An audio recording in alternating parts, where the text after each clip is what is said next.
Hello everyone, it's me Uncle John. Today I'm going to read at 66051 The Gray The Shark Escape, Chapter 4. The buzzsaw chugged away from the whale shark. Maybe the shark was a gentle giant, but I was glad to escape it. Carlos wasn't so glad. In fact, he liked the gigantic shark so much that he decided to do a report on it. I watched fish out of one window for a while. I still didn't know what my report would be about. I hoped the perfect topic would be just float by. Then I turned to look out another window. That's when I discovered a much bigger worry. I could see something heading toward us. It looked like, oh no, it looked like another shark. The shark was gray and shaped like a torpedo. It was much smaller than the whale shark, and a lot faster. It was gliding toward us at lightning speed. Only its tail moved. One thing was for sure. The shark was no gentle giant. Miss Frizzle, I screamed. Help! Shark! Help! Oh bad, oh bad, oh bad, Keisha yelled. Arnold, that looks like a great white. Cool, Ralphie said. Now I'll have first-hand information for my report. Super predator. Great white sharks are the most fierce sharks in the ocean. Great white is a fierce hunter. It gets its name for its white belly. The great white's top is gray, which helps it blend into the dark water and sneak up on prey. Has a razor-sharp, triangle-shaped teeth, but it doesn't use its teeth for chewing. It uses them to rip into its prey, and then it swallows the pieces whole. Adult great white sharks go after sea lions, seals, otters, sea turtles, and even some kinds of whale. A great white, that's one of the most dangerous sharks in the world. Suddenly, everyone in the sub seemed as scared as I was. Hey, what's it doing? Wanda asked. The great white was arching its back. Then it threw back its head. Unfortunately, we got a very good look at its enormous white teeth. Even Mr. Hill looked panicked. Miss Frizzle, the great white only moves its back and head like that when it's going to attack. This one looks ready to take a bite out of us. We're going to do something. We gotta do something. Never fear. Magic School sub will take us out of here. She pulled the lever on the sub. It plunged downward, deeper into the ocean, just in time to escape the jaws of the great white. It swam past us, over our heads. Phew, what a relief, Ralphie said. Did you see all those teeth? Phoebe asked. According to my research, the great white shark has 5 rows of teeth. DA informed us. Wow, just imagine the dental bills, Carlos said. Actually, sharks lose teeth all the time, Mr. Hill told him, but new teeth always come in to replace the ones that fall out. I'll remember that for my report. Chapter 5. The bus up kept dropping downward. It felt like we would keep falling forever. That was a close call, Miss Frizzle said. Let's bump the bus back up to full size and explore more ocean life. Can we go home before we explore more ocean life? I asked hopefully. No way, Ralphie said. The ocean is awesome. Don't worry, Ralphie, Miss Frizzle told him. This field trip isn't over yet. Yay! Ralphie shouted. Oh, I thought I knew it, and I still hadn't found a report topic. We're on our way to the bottom of the ocean. The freeze continued. Don't look so nervous, Arnold, Mr. Hill said to me. The ocean is not very deep here. The floor is only 300 feet down. Only? I thought. At least florid, Carlos shouted. I think I can see the ocean floor. Keisha said there was a small window in the floor of our sub. I looked through it. Sure enough, I could see the sandy golden brown bottom beneath us, but all of a sudden it started to move. Whoa, Ralphie shouted. Miss Frizzle, what's going on? Sandy is moving around. Miss Frizzle put the engine in reverse just in time to stop us from landing on the shifting sand. Just then, something long, flat, and wide wiggled its way free of the sand and swam off. Mr. Hill chuckled. It wasn't the ocean floor that was moving, it was an angel shark. Its flat body and sandy colored skin allowed it to bury itself in the sand and blend right in. According to my research, DA said when an animal blends in with its surroundings that way, it's called camouflage. Very good indeed. DA, Miss Frizzle said, camouflage is exactly what it's called. It helps the animals to sneak up on prey and to hide from predators. That makes sense, Ralphie said, but this time, that angel shark's camouflage almost got it crushed by a music school sub. I'm gonna do my report on angel sharks, Phoebe said. Miss Frizzle, I asked, are you taking us home now? Not just yet, Arnold, the freeze said. Not everyone has a report topic. I'm also afraid that sudden reverse did some damage to our magic school sub. Just great. Now we are trapped in the deep blue ocean and I still had to find the report topic. But Miss Frizzle was wasting no time. She slid back a panel on the wall of the sub.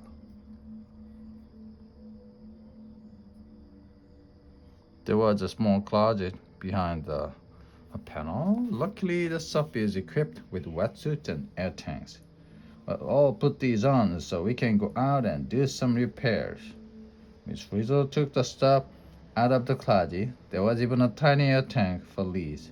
Everyone began getting dressed. The wetsuits had cables attached to them, said Miss Frizzle.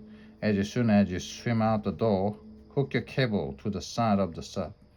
I groaned. I knew I should have stayed home today. Don't worry, Arnold, Carlos said. This will be really cool. You can always stay home tomorrow. I hoped he was right. At this rate, I wasn't sure if we'd be home by tomorrow, but I let Carlos help me into my suit and tank. Then I followed him out the door of the sub.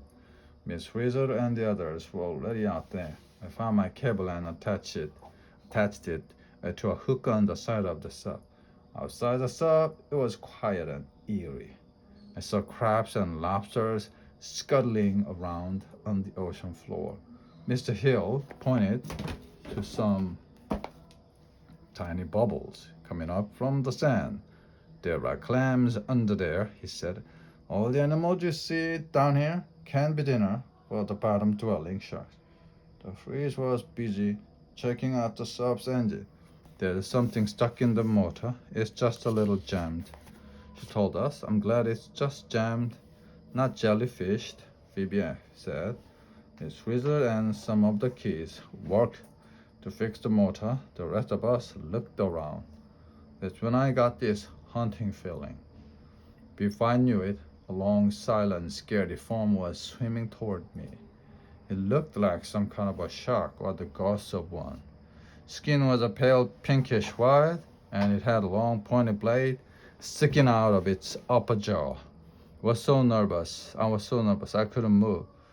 Miss Frizzle wonder-shouted, there's something weird headed toward Arnold. I could see everyone turn and look. The thing opened its mouth. My life flashed before my eyes.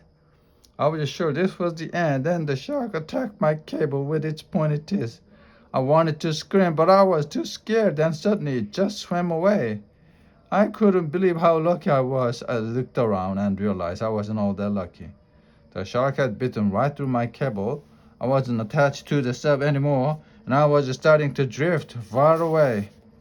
Help me, you guys! I shouted. It started to float upward. I couldn't stop. Then I felt a tug on what was left of my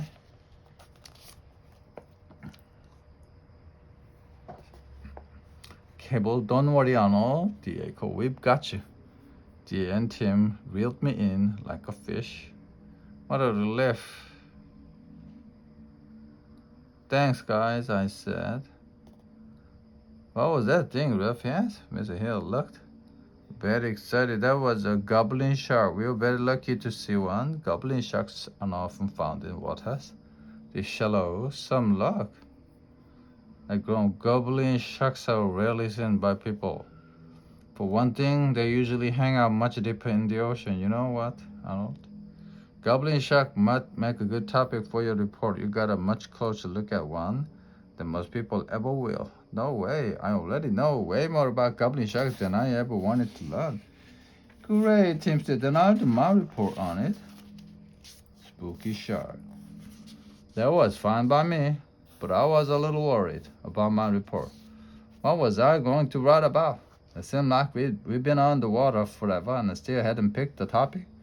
Arnold, I'm glad you're back safe, said the free. I'm also glad to announce that Phoebe and Carlos helped me fix the motor. Middle school bus up is ready to roll. To the sub. Chapter 6. Back inside, Liz helped us stow our diving gear, while the fridge brought the engine back up to speed. Soon the sub was chugging back toward the surface. The goblin shark was really weird looking, Tim said. Do any other sharks look like that? No other shark looks exactly like a goblin shark. But there are many strange looking sharks in the sea. Take the thrasher shark, for example. Its caudal fin is as long as the rest of its body. Caudal fin? What's a caudal fin? That's another name for the shark's tail. Mr. Hill explains. So the thrasher shark's got a tail that's as long as its body. Carlos says, sounds like a tall tail to me. And there's the hammerhead, Keisha said. The hammerhead is also very strange looking, Mr. Hill agreed. No, I mean there is the hammerhead, right there, Keisha shouted. She pointed to the dome of the bus up. A big gray shark was swimming over us. Its body looked like a normal shark's body, but its head was flat and really wide. Big knot. It stuck way out on either side of the shark's head, a lot like the top of a hammer.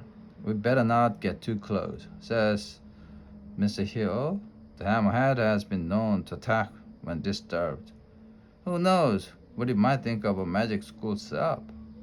Don't worry, will keep us distance, said Miss Frizzle. But the hammerhead is an amazing sight, isn't it, class?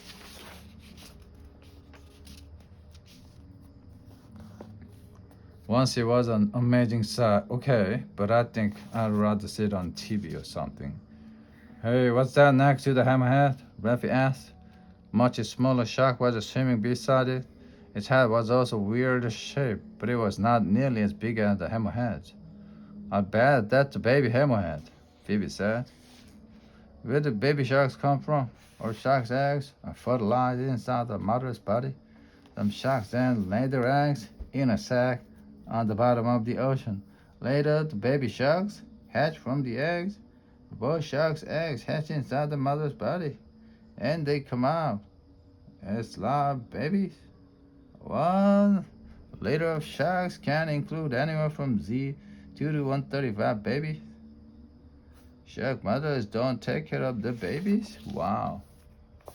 Shark babies are able to swim and hunt as soon as they are born. Wow, they are on their own from day one.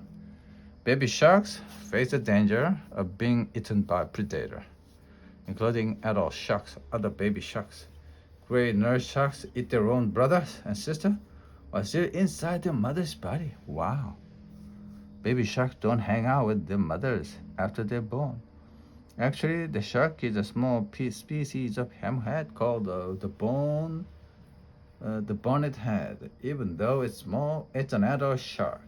If the bonnet head were any smaller, the big hammerhead would probably be snacking on it.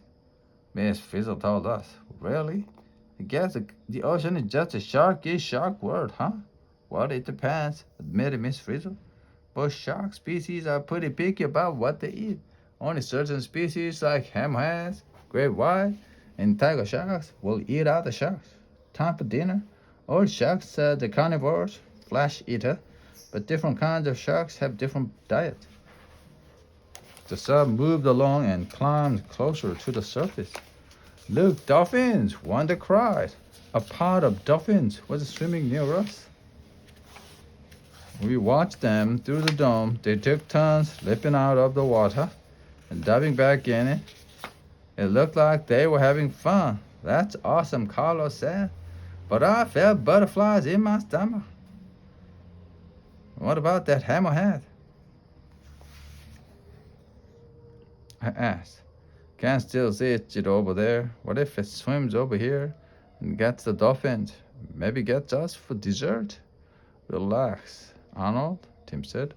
I don't think the hammerhead even knows the dolphins are here. DA spoke up. According to my research, that can't be true, she said. Sharks have incredibly keen senses. DA is right, Mr. Hill said. I'm sure the hammerhead is aware of the dolphins, but it may be afraid to take them on. Afraid? Why would the shark may be afraid of dolphins? You'd be surprised, Ralphie. Dolphins have been known to gang up on a shark and hurt it, or even kill it. Wow. Dolphin defense. You might not think a dolphin could beat a shark in a fight, but you'd be wrong. Dolphins have really tough, strong snout. A group of dolphins can actually kill a shark. Dolphins can swim beneath the shark and use their snout to ram its soft belly over and over. This is more likely to happen in a lab or research center than in the ocean. In the wild, dolphins and sharks usually leave one another alone. The sub cruised forward. Things looked good for a second. All I needed was a topic for my report, and we could get back to the land. But all of a sudden, we were surrounded by sharks. It was a whole school of dark blue sharks, all almost exactly alike. Throw her into idle, Lizzie, Miss Frizzle shouted. Stop, asked Wanda. Don't you mean get us out of here? It is too late for us to turn away, the Fridge explained. We are already in the middle of the turf. That means that the best thing to do is be good guests. Mr. Hill said, we need to stay still and let them check us out. Chances are they'll just swim away, Miss Frizzle told us. I didn't want to know what would happen if they didn't. In the meantime, get a close look. These blue sharks are unusual because they swim in schools like this. Also, their population is shrinking, Miss Hill added. Someday, there may not be any more blue sharks to see. I'm not so happy to see these blue sharks. But it would be really sad if the whole species disappeared. Few of the blue sharks swim right up to the sub. I held my breath, but the sharks only looked at us. Then, as Miss Frizzle had predicted, they all swam away. Okay, class, we are out of here. The boy, was I glad to hear those words? I crossed my fingers and hoped that we were going home. But then I heard the bad news. We are headed home just as soon as everyone picks a topic for their report. And I think this tiger shark will give you lots of ideas. Then everything happened fast. The freeze reached for the control panel. Suddenly, I felt myself getting smaller and smaller. The bus sub was shrinking, and so was everyone inside. In a second, the whole sub was no bigger than a small fish. As I looked out the front window, I saw a striped shark right in front of us. Its mouth was open wide. Hang on tight, class.